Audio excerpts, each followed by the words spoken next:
हम लोग अभी एक काफ़ी सिंपल सा जावा प्रोग्राम देखने वाले हैं जिसमें हम गिवन नंबर का फैक्टोरियल कैलकुलेट करने वाले हैं यूजिंग रिकर्शन। तो यहाँ पर हमें ना आगे बढ़ने से पहले दो चीज़ों के बारे में पता होना ज़रूरी है। जैसे पहली बात तो ये है कि फैक्टोरियल हम कैसे कैलकुलेट कर सकते हैं या फैक्टोरियल क्या होता है ये हमें पता होना चाहिए। एंड दूसरी बात, रिकर्शन क्या होता है ये हमें पता होना चाहिए। अब हम लोग इन शॉर्ट डिस्कस करेंगे यहाँ पर कि फैक्टोरियल को कैसे कैलकुलेट कर सकते हैं या रिकर्शन क्या होता है उसके भी बारे में यहाँ पर थोड़ी सी बात करेंगे। बट रिकर्शन अपने आप में ही एक बहुत बड़ा टॉपिक है।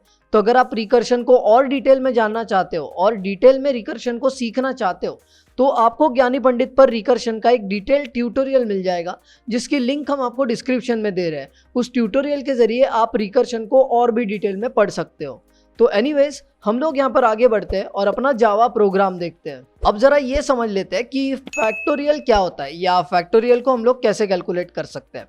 तो अगर मान लेते हैं कि हम लोग कैलकुलेट करना चाहते हैं 5 फैक्टोरियल, तो it is going to be 5 × 4 × 3 × 2 × 1 simple, right. तो हम लोग अगर 4 फैक्टोरियल कैलकुलेट करना चाहते हैं तो it is going to be 4 × 3 × 2 × 1। तो इसी तरीके से हम लोग फैक्टोरियल को कैलकुलेट कर सकते हैं। एंड यहाँ पर इस प्रोग्राम में हम लोग फैक्टोरियल को कैलकुलेट करने के लिए रिकर्शन का इस्तेमाल करने वाले हैं। तो ज़रा ये भी समझ लेते हैं कि रिकर्शन क्या होता है। Recursion is nothing but a function calling itself. अभी का हम लोग आगे बढ़ते हैं बट जल्दी हम लोग चीज़ों को एग्जाम्पल के साथ में समझने की कोशिश करेंगे। तो अब सबसे पहले हमें वो नंबर चाहिए होगा जिसका हम लोगों को फैक्टोरियल कैलकुलेट करना है। तो हम लोग सिंपली क्या करेंगे, स्कैनर का ऑब्जेक्ट बना लेंगे। तो यहाँ पर आपको स्कैनर इंपोर्ट भी करना पड़ेगा। तो आप लोग देख सकते हो ऊपर import java.util.scanner यहाँ पर आ चुका है। तो ये आपको करना पड़ेगा, ठीक है। अगर आपका नहीं हुआ है तो कर लो। तो यहाँ पर हम लोग करेंगे scanner equals new scanner and यहाँ पर ब्रैकेट्स के अंदर system.in लिख देंगे। बड़ी सिंपल सी बात है। और अब हम लोग स्कैनर क्लास का ऑब्जेक्ट जो है बना चुके हैं। तो हम लोग सिंपली यूज़र इनपुट कहीं स्टोर करने के लिए एक वेरिएबल भी बना लेते हैं।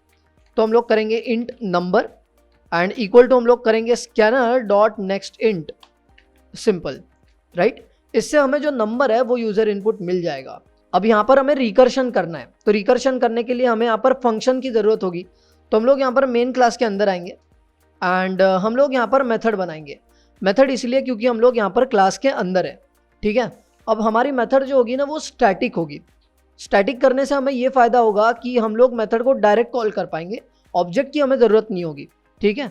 तो हम लोग सिंपली बना लेते हैं पब्लिक स्टैटिक और ये रिटर्न क्या करेगा, इट विल रिटर्न लॉन्ग, ठीक है। लॉन्ग टाइप का डेटा है रिटर्न करेगा।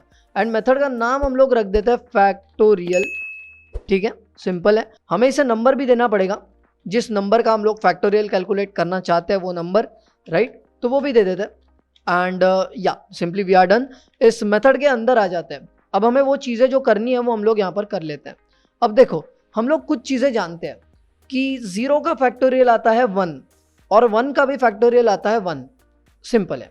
तो अगर हमारे पास में 1 से ज़्यादा की कोई वैल्यू है तो ही हमें चीज़ें करनी पड़ेंगी।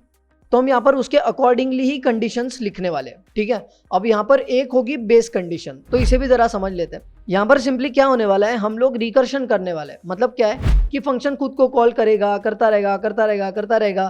तो ये कभी ना कभी तो स्टॉप होना चाहिए ना।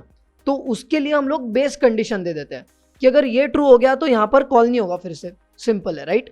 तो हम लोग यहाँ पर क्या करते हैं कि अगर हमारा जो नंबर है, ठीक है, if our number is greater than और इक्वल टू 1, अगर ऐसा है तो ही हम लोग क्या करेंगे, हम लोग रिटर्न कर लेंगे नंबर इनटू, हम लोग फिर से फैक्टोरियल को कॉल करेंगे for the value number -1, simple, right. अब ये हम लोग क्यों कर रहे हैं, तो देखो सिंपली अगर मैं चाहता हूँ 5 का फैक्टोरियल कैलकुलेट करना, तो यहाँ पर मैं आऊँगा, मतलब इस फैक्टोरियल मेथड को मैंने दे दिया, बोल दिया कि ये लो 5, मुझे 5 का फैक्टोरियल रिटर्न करो, सिंपल है, राइट।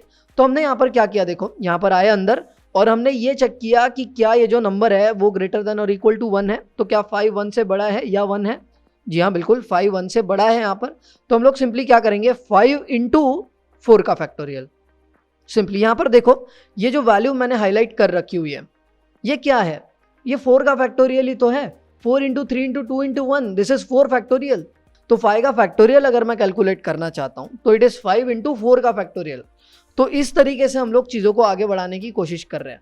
और यहाँ पर फिर से इस फैक्टोरियल फंक्शन के अंदर फैक्टोरियल फंक्शन को कॉल किया जा रहा है, this is recursion, right, simple है। एल्स हम लोग रिटर्न कर देंगे 1, राइट, सिंपल है, दैट्स इट, ओके। तो यहाँ पर ये बेस कंडीशन बन जाती है कि देखो यहाँ पर अगर 1 से छोटा हो जाता है नंबर, मतलब 0 हो जाता है, सपोज मान लेते हैं 0 हो जाता है, तो यहाँ पर 1 रिटर्न करा देंगे हम लोग, सिंपल सी बात है। तो यहाँ पर इसी के साथ में हम लोग इस मेथड को भी लिख चुके हैं। तो जरा हम लोग एक काम करते हैं, एग्जाम्पल के साथ में इस मेथड को समझने का ट्राई करते हैं। Let's go. इस फैक्टोरियल मेथड को समझने के लिए हम लोग जरा एक एग्जाम्पल कंसीडर कर लेते हैं। मान लेते हैं कि we want to calculate the factorial of 4। तो हम लोग यहाँ पर सिंपली नंबर की वैल्यू क्या लेंगे, नंबर की वैल्यू लेंगे 4, ठीक है, सिंपल है। तो मान लेते हैं कि मैंने फैक्टोरियल को कॉल कर दिया है, तो यहाँ पर हम लोग सिंपली ऐसा लिख देते हैं इसको समझने के लिए, ठीक है, सिंपल है। अब यहाँ पर आ करके चेक किया जाएगा इस कंडीशन को। अब ये कंडीशन ट्रू निकलती है क्योंकि नंबर इज ग्रेटर देन और इक्वल टू 1, राइट। तो यहाँ पर ये चीज़ करी जाएगी, सिंपल है। तो यहाँ पर हम लोग जरा इसी को लिख लेते हैं, ठीक है, दिस वन। नंबर यहाँ पर 4 है, तो किया जा रहा है 4 इंटू, फिर से यहाँ पर फैक्टोरियल को कॉल किया जा रहा है, राइट। और अब की बार जो वैल्यू पास करी जा रही है it is 4 - 1 which is 3, simple है। अब फिर से फैक्टोरियल को कॉल हो रहा है, राइट। तो हम लोग यहाँ पर फिर से आकर के कंडीशन चेक कर रहे हैं।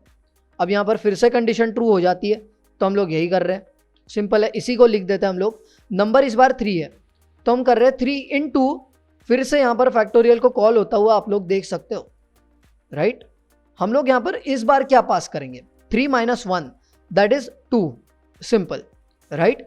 अब फिर से फैक्टोरियल को कॉल हो रहा है, तो यहाँ पर हम लोग क्या करेंगे, फिर से आकर के कंडीशन को चेक करेंगे, right. Again the condition is true, तो हम लोग यहाँ पर सिंपली इसी को करेंगे।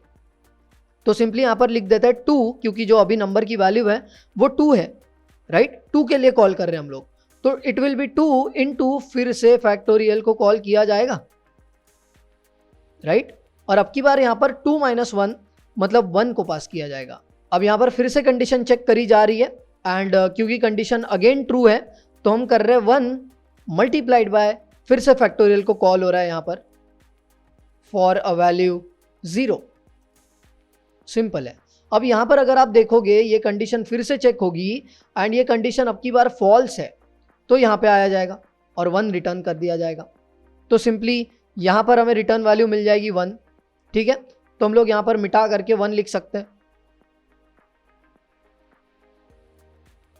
ठीक है। अब यहाँ पर ये जो है इसकी रिटर्न वैल्यू हमें मिल जाती है 1 × 1, तो इसके जगह हम लोग सिंपली लिख सकते हैं 1 × 1 मतलब 1। और यहाँ पर भी अगर हम लोग आते हैं तो फैक्टोरियल ऑफ 2 का हमें मिल जाता है यहाँ पर 2 × 1 मतलब 2, तो ये भी हम लोग लिख देते हैं। अब यहाँ पर अगर हम लोग देखते हैं तो फैक्टोरियल ऑफ 3 हमें मिल रहा है 3 × 2 × 1, बेसिकली ये 6 होगा यहाँ पर, राइट। तो हम लोग यहाँ पर इसे भी लिख देते हैं। तो फैक्टोरियल ऑफ 4 हमें फाइनली मिल जाएगा 24, जो कि काफ़ी ज़्यादा सिंपल है। तो इसी तरह हमने ये समझा कि यहाँ पर रिकर्शन कैसे हो रहा है। अब ज़रा आगे की चीज़ें हम लोग कर लेते हैं, मतलब हमें नंबर जो है वो मिल चुका है, अब बस हमें यहाँ पर इस फंक्शन को कॉल करना है उस नंबर के लिए, और जो रिजल्ट आता है, जो रिटर्न वैल्यू हमें मिल रही है, वो हमें प्रिंट करानी है, right. So let's go and do that. तो यहाँ पर हम लोग सिंपली क्या करेंगे, एक लॉन्ग टाइप का वेरिएबल बना लेंगे, क्योंकि हमारी जो मेथड है वो लॉन्ग टाइप का डेटा रिटर्न कर रही है। तो हम लोग यहाँ पर सिंपली रिजल्ट लिख देंगे वेरिएबल का नाम, and we will simply call the factorial method, और इसे हम लोग नंबर दे देंगे, ठीक है, कि ये लो भाई नंबर और मुझे इसका फैक्टोरियल दो, ठीक है। अब क्योंकि ये स्टैटिक मेथड है तो हमें यहाँ पर ऑब्जेक्ट वगैरह की ज़रूरत नहीं पड़ी, हम लोग इसको सीधा कॉल कर पाए, या अगर आप लोग करना चाहो तो आप लोग मेन डॉट मतलब क्लास का नाम डॉट ये भी कर सकते हो, सिंपल, राइट। तो हम लोग यहाँ पर आगे बढ़ते हैं, एंड जो रिजल्ट है उसे यहाँ पर ज़रा system.out.println कर लेते हैं, ठीक है। तो हम लोग यहाँ पर सिंपली करेंगे द फैक्टोरियल ऑफ जो नंबर है वो, और यहाँ पर कर देंगे इस, यहाँ पर हम लोग सिंपली कॉन्कैटिनेट कर रहे हैं चीज़ों को, ठीक है। और यहाँ पर फिर से हम लोग कर देंगे रिजल्ट, ठीक है, क्योंकि रिजल्ट में हम लोग स्टोर कर रहे हैं वो वैल्यू, ठीक है। तो ये हमने कर दिया, देखो factorial of number is result, simple है, राइट। तो हम लोग एक काम करते हैं, let's try to run this program. तो राइट क्लिक करेंगे एंड रन कर देंगे। तो यहाँ पर अपने प्रोग्राम को हम लोग रन होता हुआ देख सकते हैं। यहाँ पर हमने कोई मैसेज वगैरह दिया नहीं है, तो यहाँ पर आ नहीं रहा है। तो हम लोग एक काम करते हैं, यहाँ पर स्टॉप करके मैसेज वगैरह डाल देते हैं, ठीक है। तो यहाँ पर हमें डालना पड़ेगा सिंपली system.out.println करेंगे, please enter the number, simple है राइट। प्रिंट एलन नहीं, एक काम करते हैं हम लोग प्रिंट करते हैं। सिंपल क्या होगा, वो न्यू लाइन जो आती है वो नहीं आएगी, सिंपल राइट। तो हम लोग फिर से इसे ट्राई करते हैं रन करने का। एंड यहाँ पर आप लोग देख सकते हो ये मैसेज दे रहा है अभी प्लीज एंटर अ नंबर, और हम लोग एंटर करेंगे 5। Let's say we want to calculate the factorial of 5 and वो आता है 120। तो आप लोग यहाँ पर देख सकते हो फैक्टोरियल ऑफ 5 इज 120 राइट। एक बार और ट्राई करते हैं हम लोग रन करने का इसको। तो यहाँ पर आप लोग फिर से देख सकते हो ये हमें नंबर मांग रहा है, तो इस बार हम लोग दे देते हैं 9 फैक्टोरियल कैलकुलेट करने के लिए। तो ये आपको 9 फैक्टोरियल दे रहा है, बड़ी सिंपल सी बात है। तो इसी तरीके से हम लोग बड़ी आसानी के साथ गिवन नंबर का फैक्टोरियल कैलकुलेट कर सकते हैं। और हम लोगों ने यहाँ पर इस चीज़ को अचीव करने के लिए रिकर्शन का इस्तेमाल किया है। आई होप सो आपको ये प्रोग्राम जो हमने किया है ये अच्छे से समझ में आ गया होगा। ज्ञानी पंडित पर आपको और भी कई सारे कोर्सेस एंड ट्यूटोरियल्स अवेलेबल हैं जिनकी लिंक्स हम आपको डिस्क्रिप्शन में दे रहे हैं, आप जा करके उन्हें भी एक्सप्लोर कर सकते हो।